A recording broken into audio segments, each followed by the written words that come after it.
Testing. You can see, yes. Testing. Hello. Whoa! Today we're with Nomvuyo. Hello. What's up? What's up? South Africa. Hi. yes, and today we're gonna ask alias Boo Boo. What would you do if tomorrow was your last day on this earth, and what would be your message to the world? Wow. That is a very layered question. Okay. So firstly, touch wood, because hopefully that's not the case. I think, honestly, I have, as cliche as this sounds, I have no regrets. I feel like the amount of things I've experienced in this time that I've had on this earth has been so fulfilling. Like, all the ups and the downs. I've reached rock bottom in many places that I've been. I've felt being on top of the world. I've had those extreme feelings on each side of the spectrum, and the little details in between that I feel so fulfilled, because some of the people that I've connected with have just been extraordinary. Like, you know, being one with the human condition, and, you know, seeing people around me having tried to improve the human condition, maybe not physically, but just, you know, mentally, spiritually, the way they speak about other people, the way they speak on the things that they do, the way that they're able to just, you know, realize their sense of self and how they are with other people, animals, like nature, being outside. I feel very blessed to have seen and experienced and enjoyed people's company, that good and bad, actually, funny enough, because I think sometimes we tend to focus more on the people that, like, you know, bring a sense of joy to us. Yeah. But then we also hyperfixate on the people that, you know, maybe do the opposite of that, but they're in some ways are playing their role, right? That's so true. Yeah, it has to be a balance. Like, It's the yin and yang. It's the yin and yang. It's the Libra. It's the Libra in me. I mean, like, you're feeling hot. Here you go. Here's my fan. You see, this is a beautiful human being. Like, you're one of those that you're describing that literally you're just like so grateful for. I'm so grateful for meeting you. Oh my gosh. I swear. Thank you so much. Like, I really appreciate you, and I appreciate your aura. I appreciate your time. Oh my gosh, your time. I think we also underestimate, like, time. Like, people's time is so precious, you know. See, like you see, I'm eclectic. I'm being scatterbrained, but now I'm also thinking of love languages and how, like, acts of service is so well linked to quality time, right? Sitting here with you, honestly, so far has been such a blessing, and just having experienced you as well throughout the time. I mean, we literally met, what, less than 48 hours ago? That is so true. Oh my gosh, and here we are, and it's like we've known each other in a previous life, this life, and the next one, and you see, like, there's obviously just like a handful of people that can get you to that point. Me saying all of this and going back to the question, I'm okay. Like, I'm good. I feel that even though you're going back to what you have already experienced and lived in life, Yes. you're just like so present because you live in gratitude for the good and the bad, you know, like just everything that has brought you here today. And that is just so beautiful, because as we spoke, we tend to be all over the past or all over the future, but we don't realize, like, this is all we have right now, right? And this is where we can actually materialize what we want to materialize right now, or what's at hand, even though, like, our dream might be something bigger than we can actually do right now. Like, the fact that what you can do right now will bring you maybe one little step closer to that dream. It's a process. You have to like allow yourself to dream, and once it's there, you don't have the exact plan because you have to actually like it's like a dance. I feel like it's like a dance with life because you might do this and then you say, wow, this wasn't as I thought it would be, so I'm gonna have to take another route, right? So it's like knowing that there are different routes to the same dream, so that like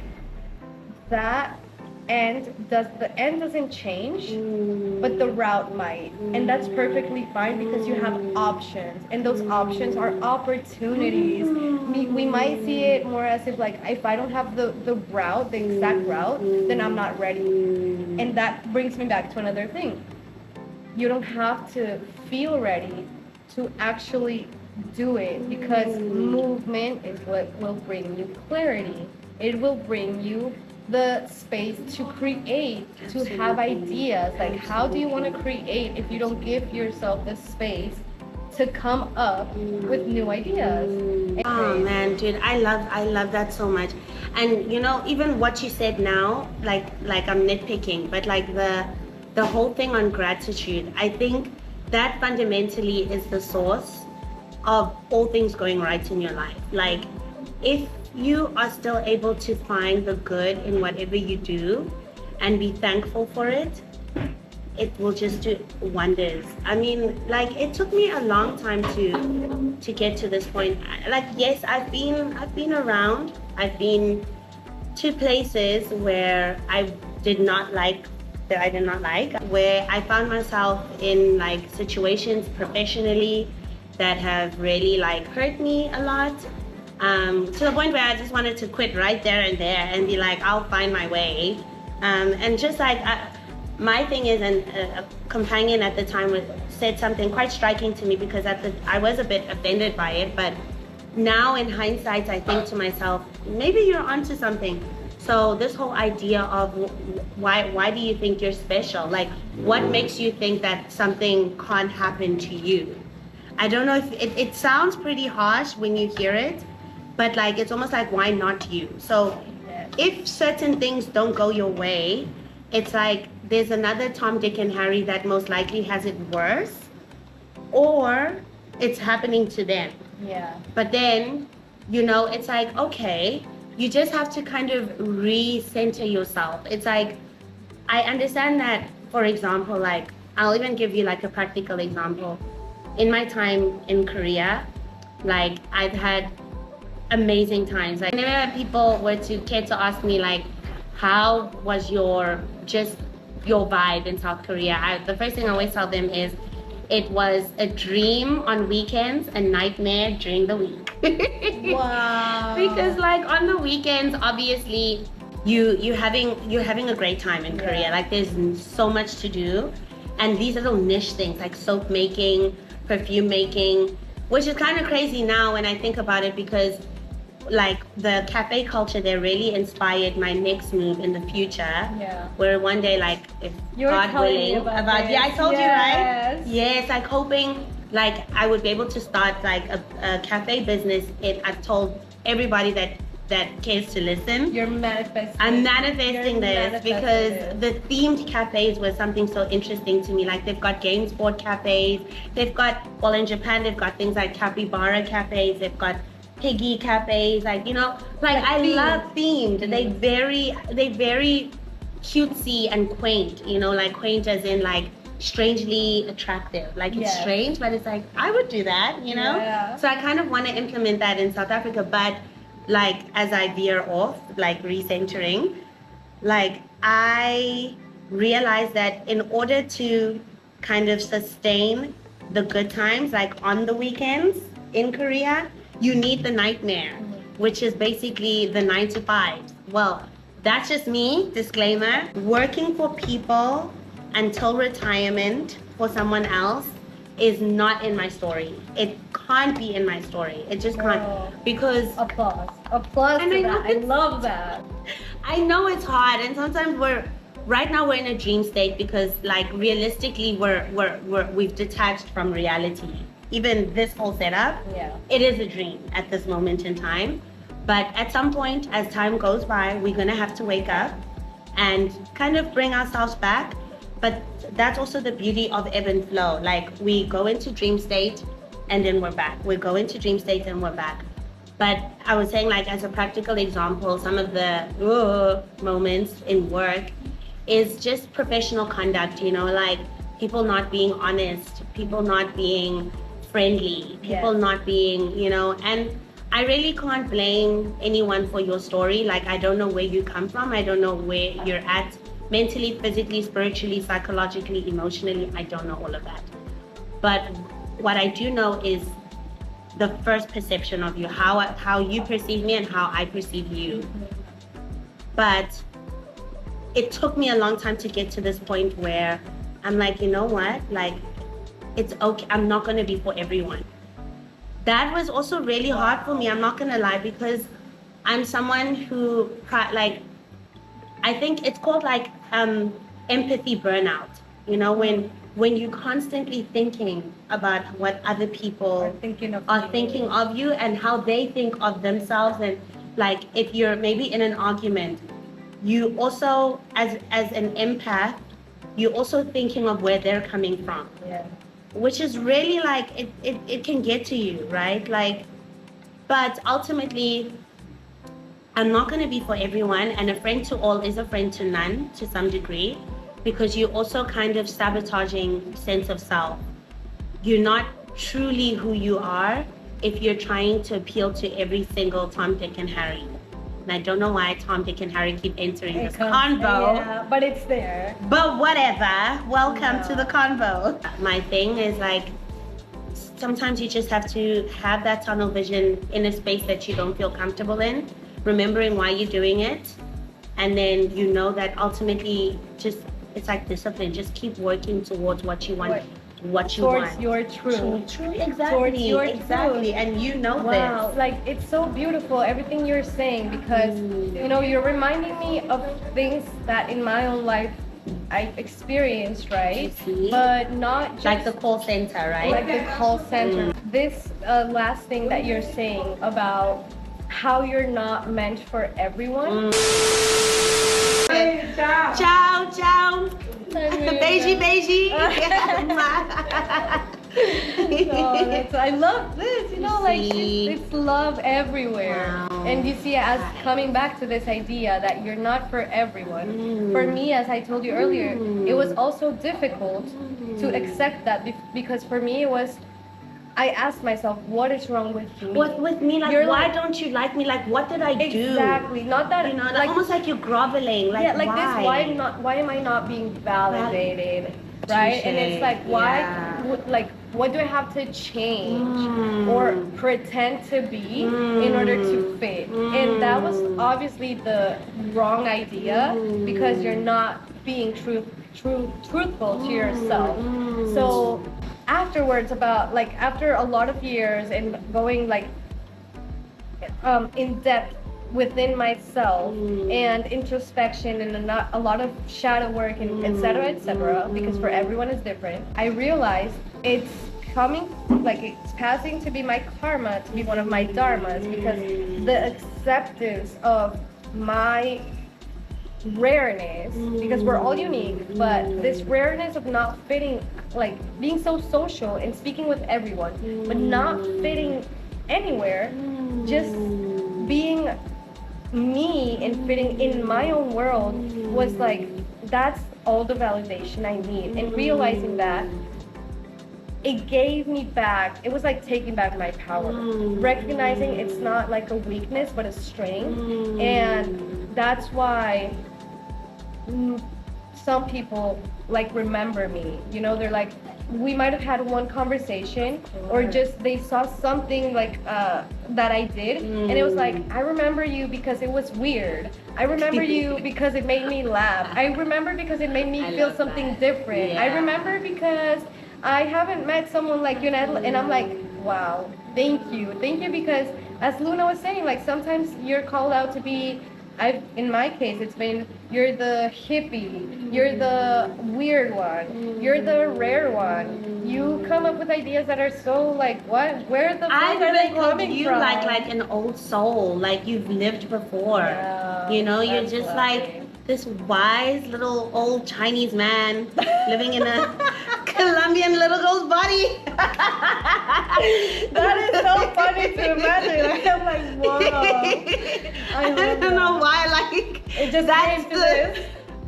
imagery that came to mind, but literally that's what it is. Like, I'm also just astonished by your mind. Like, you really, it's like mind blowing. It's the things that you say, you're so meaningful, and that's such a beautiful thing to be, and you know, and intentional as well.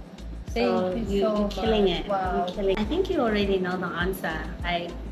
I think Mariana already knows this answer because it came in our just discussions earlier on. But my message to the world would be, please, please, please, for the life of me, if there's anything you need to start doing, is believe in yourself.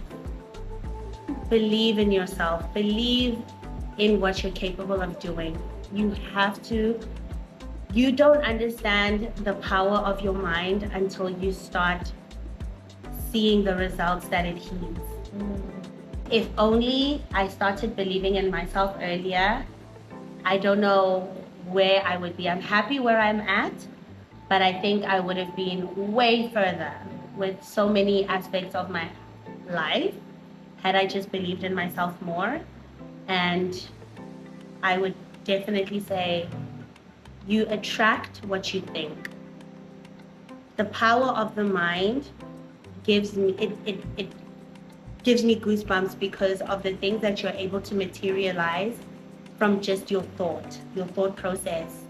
So when you tell yourself you can't do something, the universe will abide, because we're actually creators.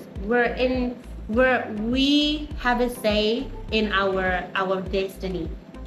We tell the universe what we want it to do for us, and it only complies. So if you say to yourself, I can't do something, then you won't be able to do it. But if you say you can, and you repeat it, like what happens is that if you're exposed to something long enough, you conditioned by it. So if you repeat it, if you think that I can't get into that pool and I can't swim to the deep end, chances are you won't be able to do it because you've already told yourself you're going to drown. So the universe basically abides by what you say because you've already said that. But if you say to yourself, you know what, I will try, I will do it, I can, I will. You will surprise yourself more often than you think. So that's basically it. I love this. I love this message. Thank you, first of all. And you know, this makes me think about something that I've heard recently, which I find to be very true. And it's that our mind, you know, like our human mind, literally focuses on where your attention is being put. Yes. Meaning that you will find evidence of whatever you think. Unconsciously, your mind will focus on wherever it can find the evidence of what you're thinking. Absolutely. You know, like, and it's wonderful. If you think, I don't know, I want to find hearts, I want to find butterflies, you will literally start to see that everywhere. You'll see butterflies. And it's not because there's more. It's because you programmed your mind to focus on that. So I feel that is so powerful because we are powerful. Oh, amen. Baby. We are girl. Amen. So, amen to that. I love this message. And be good. Be good. Be a good person. It's fundamentally why we're here, to be good. Thank you. Oh my God, I have to give you another one. It's just a huggity festy day. Oh, baby, Aw. thank you so much. Thank you Thank for you. inviting me Thank you for to this amazing moment. It's just, It was such I a mean, beautiful I will conversation. forever. This is a core memory, so thank you. Yes, like here it is. You Here will it have is. it now forever. Yeah, look at this.